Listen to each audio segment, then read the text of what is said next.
Hello everybody, welcome back to my channel. My name is Queenie. For those who don't know me, reviewing Married at First Sight season 9, Married at First Sight Australia season 10, episode 20. Before I get into it, please make sure to like this video, subscribe, and hit the bell, and leave a comment down below. As always, to show some extra support, you can follow me on my other platforms as well.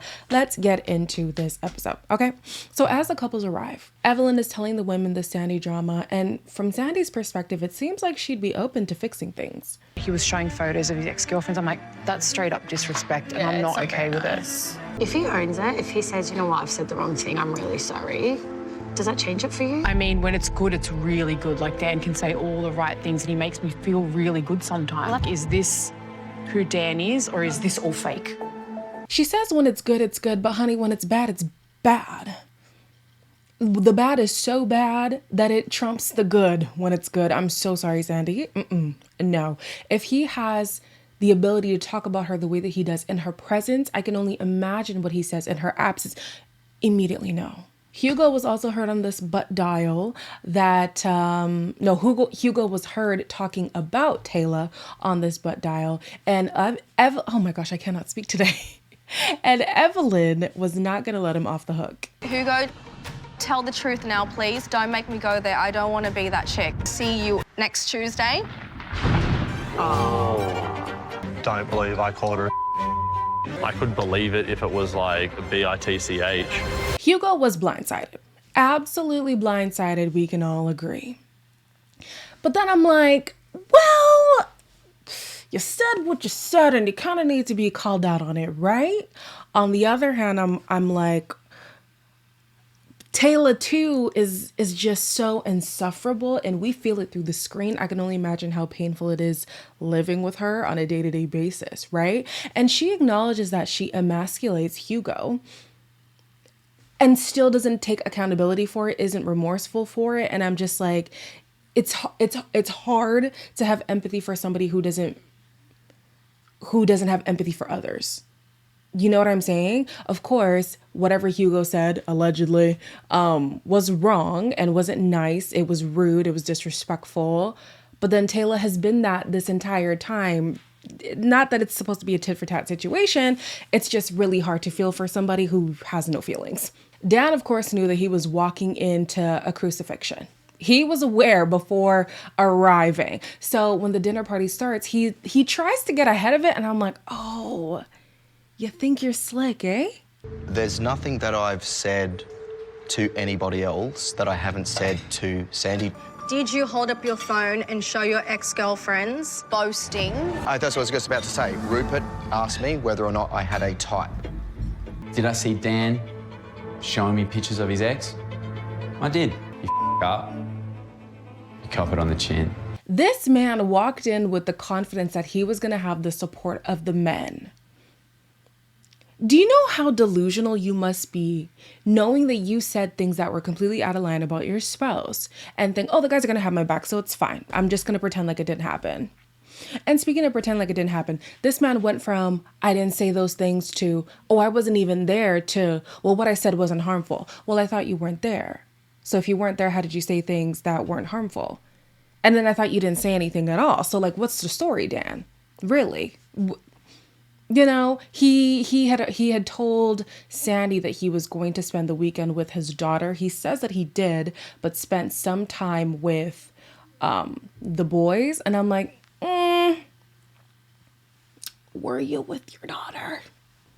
Or were you with I was about to call them concubines. That's so disrespectful. Were you with these other women that out in the world, people are alleging you had, 3 women, you guys were saying in the comments during this process? Dan, you slimy dog. So throughout this conversation, Sandy's kind of like, she's kind of on the fence. Of course, she knows that if he said what Evelyn is saying he said, that's really bad. But she's like, she's kind of holding out hope. And I'm like, but Sandy, if he was one way with you and a different way, like when he's not around you, maybe I would understand the argument. But he's been rude to your face. He's talked about you with ill intent in your presence. So I'm just confused. Anyways, she's sitting at the table and she's now like confronting him about the situation, about his behavior. And of course, he decides to be defensive. That's pretty disrespectful to me. Why would you do that? Why? Show that to other girls. Why? In what way is it disrespectful, he's asking, if they're showing pictures? Throw it back at people. It wasn't in the context of a comparison. I still don't think it's okay. His rebuttal to Sandy is that Sandy talks to other people as well. Dan, there's talking to people and then there's slagging people off to other people. Can we be for real right now? Oh my goodness. I'm not even going to make it seem like Sandy is without fault in this experiment for other reasons. But when it comes to this relationship, I'm like, Dan, she has you dead to rights. Like there's no coming out of this. You cannot put this on Sandy in any capacity. I highly doubt, I might eat my words, but I highly doubt there's going to be some revelation that's going to come out about Sandy that's going to make us think, oh, Dan was justified in his actions. Hell no.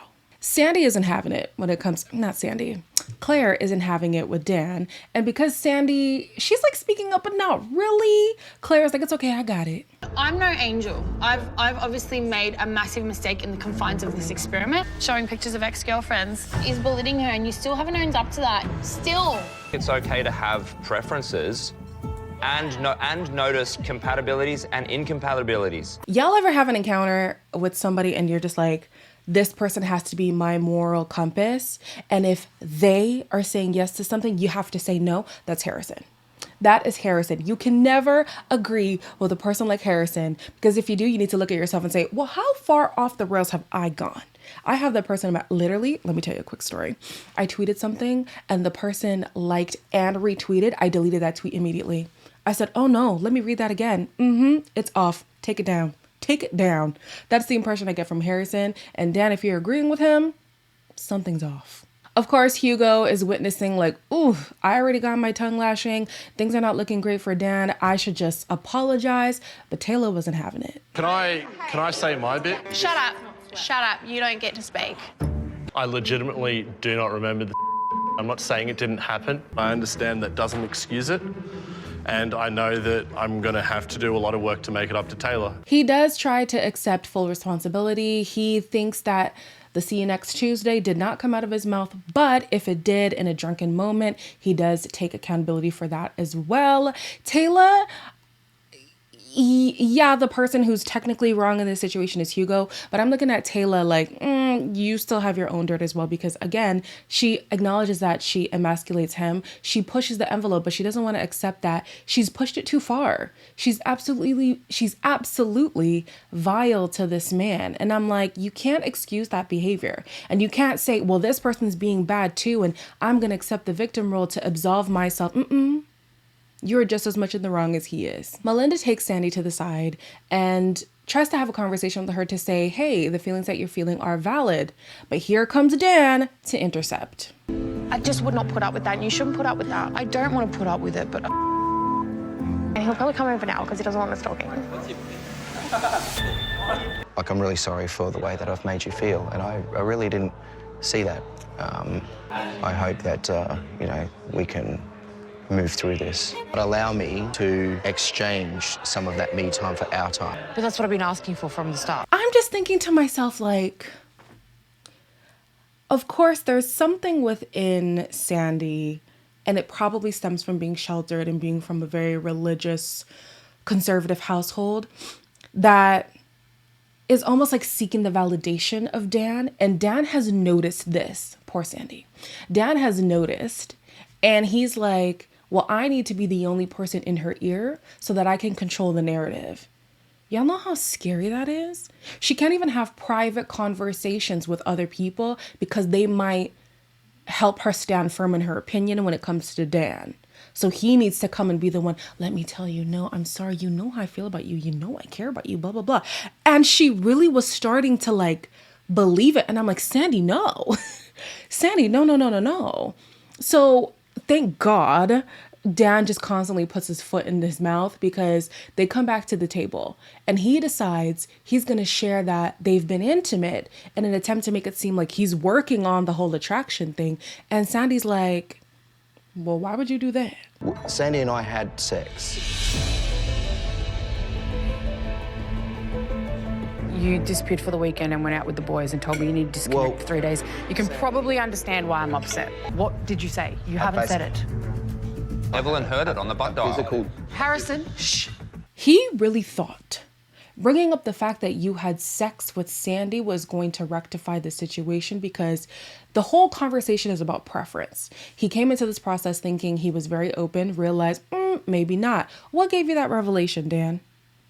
It would have been Sandy, yeah? So after you had this whole debacle, you think that sharing that y'all had sex was going to make things better? No, because you already learned before having sex with her that you were not attracted to her. And then after having sex with her, you were even more distant than before. It's not helping the argument. I don't even understand how he thought that would be a good way to make himself look better. I'm like, no, it makes you look absolutely worse, because if you found out beforehand that you weren't attracted to her, what was the point of having sex with her knowing that sex was really important to Sandy? And then if you found out you weren't attracted to her after the fact, you look like even more of a slime bag, because it's like, why not work on the emotional connection beforehand so that you engage in sex to emphasize what you already have going on, instead of to prove a point of like, yeah, no, I'm not into her. The episode ends with Evelyn giving Dan one more chance to come clean. And of course, he's not going to do it. I feel like you're kind of manipulating her.